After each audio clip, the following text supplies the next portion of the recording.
We are your hosts, Jack and Charlie!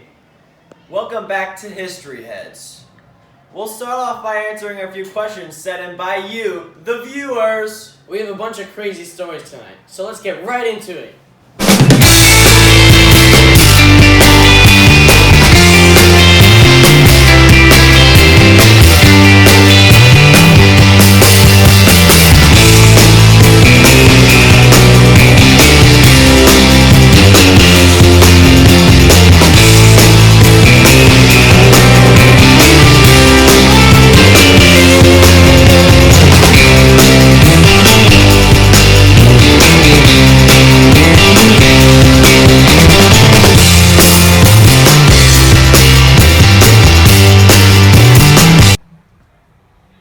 Tonight's topic is human rights violations.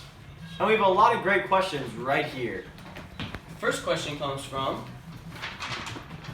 Aiden Valentine, who says, "Hey, history heads. In school we were learning about the Mauryan Empire, but I'm having trouble understanding what Ahsoka did and what his motives were. Can you help?" Don't worry, Aiden. We've got you covered with everything you need to know. First, let's start off with the basics. Emperor Ashoka was a malicious leader that took part in the battle at Kalinga between the state of Kalinga, led by Raja Ananta Padmanabhan, and the Mauryan Empire, led by Ashoka the Great. Ashoka the Great would use an authoritarian style of leadership and superior military power in his conquest of Kalinga. He murdered about 100,000 people and left Kalinga in a state of destruction and despair. After the battle, Ashoka felt that he was the reason for all the bloodshed, so he converted to Buddhism and devoted his life to Ashima, or non-violence. He then created a series of inscriptions written on pillars based on the Buddhist lifestyle, which were called the Edicts of Ashoka.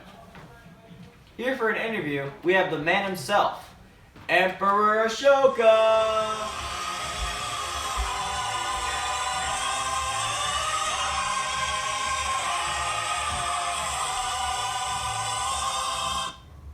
Thanks for having me. The Battle of Kalinga is a pretty rough topic for me. First of all, do you mind translating a small section from the Fourth Major Rock Edict? With pleasure. It says here, it is good not to kill living beings. It is good not only to spend little, but to own the minimum of property. In the past, the killing and injuring of living beings, lack of respect towards relatives, Brahmins, and Sramanas had increased. But today, thanks to the practice of Dharma, on the part of the beloved of the gods, the King Piyadasi, the sound of the drum has become the sound of Dhamma, showing the people displays of heavenly chariots, elephants, balls of fire, and other divine forms.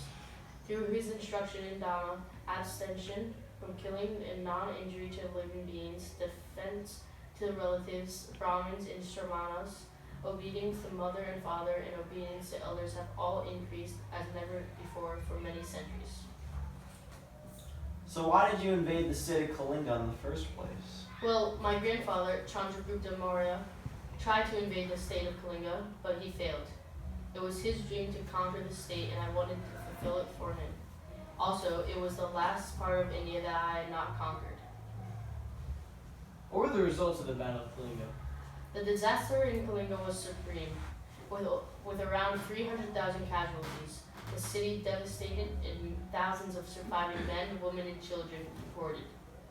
You're recorded to be a ruthless and punishing autocrat. Can you expand on your methods of cruelty? Although my style of leadership was barbaric, it was efficient in building a powerful empire. I established a prison north of the capital, nicknamed Ashoka's Hell.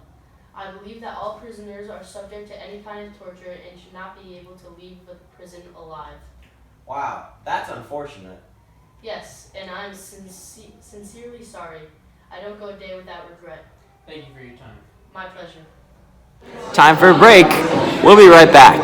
Next, we will answer more questions from our viewers and an interview with Pope Urban. And we're back! Adding on to the topic of human rights violations, Tommaso asks, "I'm struggling in class with the Crusades. Can you guys help me?" Sure, Tommaso. The Crusades was a series of fights between the Muslims and the Christians over who should have control in Jerusalem. The First Crusade was initiated by Pope Urban II at the Council of Clermont in 1095, when the Muslims had control over Jerusalem. They want to control Jerusalem because it is a key factor to the Christian faith. We got Pope Urban II here, so hopefully he can clear up any remaining questions. First, check out his speech for calling for the First Crusade. Sad news has come from Jerusalem and Constantinople that the people of Persia, an accursed and foreign race, enemies of God, a generation that set not their heart aright, and whose spirit and is not steadfast with God, have invaded the lands of those Christians and devastated them with the sword, rapine, and fire. Therefore, let these swords be your battle cry, because God caused you to speak them. Whenever you meet the enemy in battle, you shall all cry out, "It is the will of God. It is the will of God." And we do not command the old or weak to go, or those who cannot bear arms.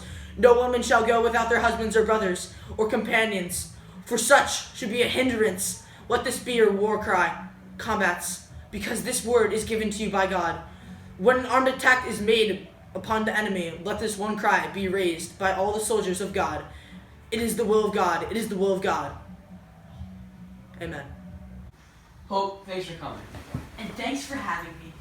So what was the reason for calling the First Crusade? I decided to call the First Crusade because I wanted to take back the Holy Land for the Christian faith. How did you get so many people to join the Christian army? I promised every one of them a free pass into heaven. It is said that you abused your God-given right to the Holy Land and indulgences to justify your violence. Don't you think this is a little corrupt? Absolutely not. Everything was excusable in securing Jerusalem. How many Muslims do you think were slaughtered because of your decision to retake the Holy Land? In all the Crusades combined, it was around 2 million people. I guess the Crusades were pretty crusade. Do you ever feel bad about how many people died? No, it was necessary to take back Jerusalem from the Muslims and express our God-given right to the Holy Land.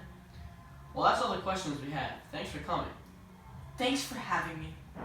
Moving on, the next question comes from 12-year-old Steven from Alabama, who says, "I just bombed my middle passage test in school. You mind helping a brother out?" Of course we can, pal. The Middle Passage was the forced voyage of enslaved Africans across the Atlantic Ocean to the New World. Oftentimes, Africans would trick other unsuspecting Africans to get onto ships where they were taken across to the New World to be placed on plantations and are sold into slavery.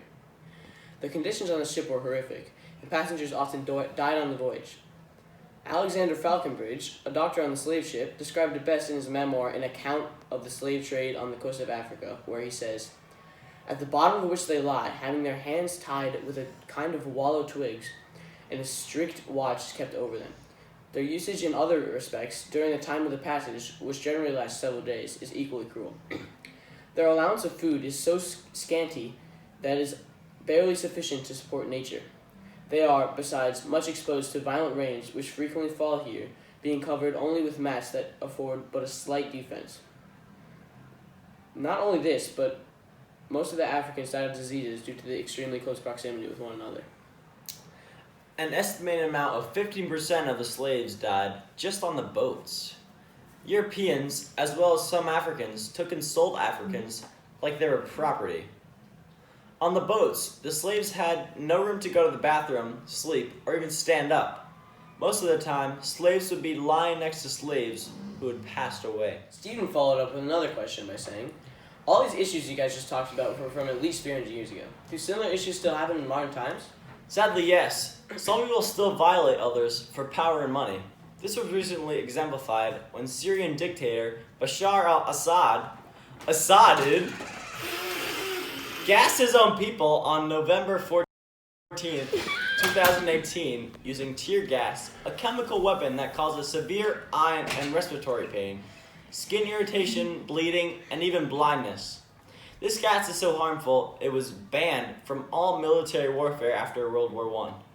His most lethal attack was on April 7th, 2018, where he gassed a building in Duomo by an aircraft and killed at least 34 people.